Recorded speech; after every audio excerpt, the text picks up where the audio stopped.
Hello అందరికీ ఈరోజు నేను 2 రెసిపీస్ చూపించబోతున్నానండి. 2 కూడా చాలా సింపుల్ అండ్ చాలా చాలా టేస్టీగా ఉంటాయి. మీరు కూడా ఒకసారి చూసేయండి. నా ఫస్ట్ రెసిపీ వచ్చేసరికి ఎగ్ పెప్పర్ ఫ్రై. ఇది ఇంట్లో చాలామంది మీరు చేసే ఉంటారు. ఎప్పుడైనా ఎవరైనా చేయకపోతే ఇలా ఒకసారి ట్రై చేయండి. ఎగ్తో ఇంట్లో అందరూ ఫుల్గా హ్యాపీ అయిపోతారు. అండ్ ఎప్పుడైనా ఏదో ఒక సండే చికెన్ తిని బోర్ కొట్టినా లేదంటే ఇంకేమీ చేసుకోవాలనిపించకపోయినా ఇది చేసుకోండి.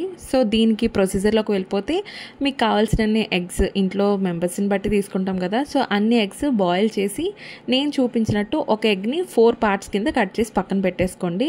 అండ్ మీకు కావాల్సిన కొన్ని ఆనియన్స్, అంటే మరీ ఎక్కువ ఆనియన్స్ తీసుకోకండి, ఒక 1 or 2, ఎందుకంటే ఇది కొంచెం ఫ్రై కదా. సో 1 or 2 ఆనియన్స్ని తీసుకొని అవి సన్నగా తరుక్కొని పక్కన పెట్టేసుకోండి. అండ్ పచ్చిమిర్చి కూడా కొంచెం ఎక్కువ తీసుకొని తరిగి పక్కన పెట్టుకోండి. సో మీరు వండుకోవాలనుకున్న ఒక కళాయిలో కొంచెం ఆయిల్ ఎక్కువే పడుతుంది. దీనికి ఆయిల్ ఎక్కువ వేసుకొని కొంచెం జీలకర్ర, ఆవాలు, పసుపు అండ్ తెల్లుల్లి రెబ్బలతో కాకుండా మొత్తం లోపల ఉంటుంది కదా తెల్లుల్లి, అదంతా కట్ చేసుకొని వేసుకోండి. సో చాలా బాగుంటుంది తినేటప్పుడు కూడా, మనకి ఏ ప్రాబ్లం రాదు అడ్డడానికి.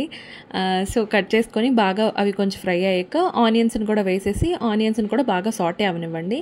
సో ఆనియన్స్ కొంచెం సాటే అయ్యాక ఒక చిన్న చెక్క, ఒక స్టార్ పువ్వు, ఒక చిన్న లవంగం, ఒకటి జస్ట్ ఆ గరం మసాలా ఫ్లేవర్ కోసం అంతే, మనకి అంతకంటే ఇంకేం కాదు. వేసేసి కొంచెం ఒక 1/2 టేబుల్ స్పూన్ అల్లం వెల్లుల్లి పేస్ట్ కూడా వేసి కొంచెం బాగా ఫ్రై అవనివ్వండి. అవన్నీ కొంచెం అన్నీ ఫ్రై అయిపోయి పచ్చివాసన పోయాక ఒక 5 rupees or 10 rupees full pepper packet ఉంటుంది కదా, అదే నల్ల మిరియాల పొడి, ఆ పొడి అండ్ కొంచెం ధనియాల పొడి, కొంచెం గరం మసాలా, కారం, ఈ 3 వేసుకొని బాగా కొంచెం కలిపాక మనం ఆల్రెడీ కట్ చేసి పెట్టుకున్నాం కదా ఎగ్ క్యూబ్స్ని, ఆ ఎగ్స్ని కూడా అందులో వేసేసి కొంచెం మీద నుండి కిందకి బాగా కలిపేయండి.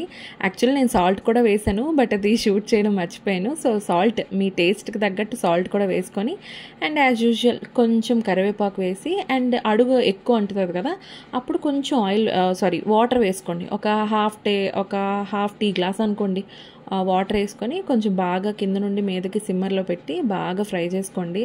సూపర్ టేస్టీగా ఉంటుంది. అండ్ దీనికి కారమే మెయిన్, చాలా బాగుంటుందండి. అంటే మనం పచ్చిమిర్చి, కారం, నెక్స్ట్ మిరియాల పొడి అన్నీ వేస్తాం కదా, అందుకు సూపర్ టేస్ట్ వస్తుంది. అండ్ లాస్ట్లో నేను ఒక చిన్న బటర్ క్యూబ్ని యాడ్ చేశాను, అది ఆప్షనల్, మీరు వేయాలనుకుంటే వేయండి లేకపోతే లేదు, బట్ టేస్ట్ అయితే సూపర్ వస్తుంది. ఒకసారి ట్రై చేయండి. అండ్ రెండో రెసిపీకి వస్తే ఇది బేసిక్ చికెన్ ఫ్రై రెసిపీ, అంటే chicken fry with semi gravy అనమాట. పర్సనలీ మా ఆయనకైతే చికెన్ ఫ్రై చాలా డ్రైగా ఉంటే అస్సలు నచ్చదు, ఆయన అస్సలు లైక్ చేయరు. మోస్ట్లీ ఆయన గ్రేవీ కర్రీస్ టైపే. సో నేను ఎప్పుడైనా మా ఇంట్లో అందరికీ, అంటే ఓన్లీ ఆయన కోసమే కాకుండా మాకు ఎప్పుడైనా ఫ్రై తినాలి అనిపిస్తే ఇలా నేను సెమీ గ్రేవీగా ట్రై చేస్తూ ఉంటాను. సో ఇది ఆయన కూడా అడ్జస్ట్ అయి తినేస్తుంటారు, లైక్ చేస్తారు. సో మీరు కూడా ట్రై చేయండి. సో ఆల్రెడీ చికెన్ తీసుకొస్తాం కదా, కడిగేసి ఉప్పు కారం వేసి పక్కన పెట్టుకోండి. అండ్ ఆనియన్స్ని కొంచెం పెద్ద ముక్కలుగా ఒక 2 పెద్ద ఆనియన్స్ని కట్ చేసుకొని అవి కొంచెం పచ్చిమిర్చిని కూడా కట్ చేసుకొని ఒక ఫ్రైయింగ్ ప్యాన్ పెట్టి అందులో కొంచెం ఆయిల్ ఎక్కువ వేసుకొని ఆనియన్స్ని, పచ్చిమిర్చిని బాగా సాటే అవనివ్వండి. అవి ఆనియన్స్ కొంచెం సాటే అయ్యాక కచ్చాపచ్చాగా ఉంటాయి కదా, అప్పుడే మనం ఆల్రెడీ మ్యారినేట్ చేసుకున్న చికెన్ కూడా వేసేయండి. అండ్ చికెన్ మ్యారినేషన్ అప్పుడు ఉప్పు కారంతో పాటు కొంచెం కర్డ్ వేసుకున్న మీ ఇష్టమే, ఓవర్గా అయితే కర్డ్ వేయకండి. మేబీ ఒక 1 table spoon or 2 table spoon అంతే, అంతకు మించి వేయకండి. అది కూడా వేసేసాక మీరు ఆల్రెడీ ఫ్రై అవుతున్నాయి కదా ఆనియన్స్ని, ఆ ఫ్రై అవుతున్న ఆనియన్స్లో చికెన్ని వేసేయండి. చికెన్ని వేసేసి కొంచెం మీద నుండి కిందకి కలిపాక అగైన్ సాల్ట్, ఉప్పు, కారం, గరం మసాలా, నెక్స్ట్ ధనియాల పొడి, జీలకర్ర పొడి అన్నీ వేసేసి కింద నుండి మీదకి బాగా కలిపి పెట్టుకోండి.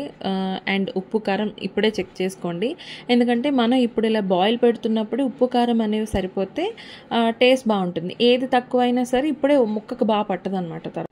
అంతే, ఉప్పు కారం బాగా అడ్జస్ట్ చేసుకున్నాక ఇది మనం వాటర్ అసలు వేయం కాబట్టి మాడుతుందండి. అందుకే ఎవ్రీ 2 to 3 మినిట్స్కి కింద నుండి మీదకి కలుపుతూ ఉండండి. మనం ఆనియన్స్ ఎక్కువ వేసుకోవడం వల్ల ఇది కొంచెం గ్రేవీగానే ఉంటుంది, మరీ అంత ఓవర్గా కుక్ అయిపోదు. అండ్ అంతే, చూసారు కదా, యమ్మీగా రెడీ అయిపోతుంది. మీరు కూడా ఇంట్లో ట్రై చేసి ఎలా ఉందో చెప్పండి.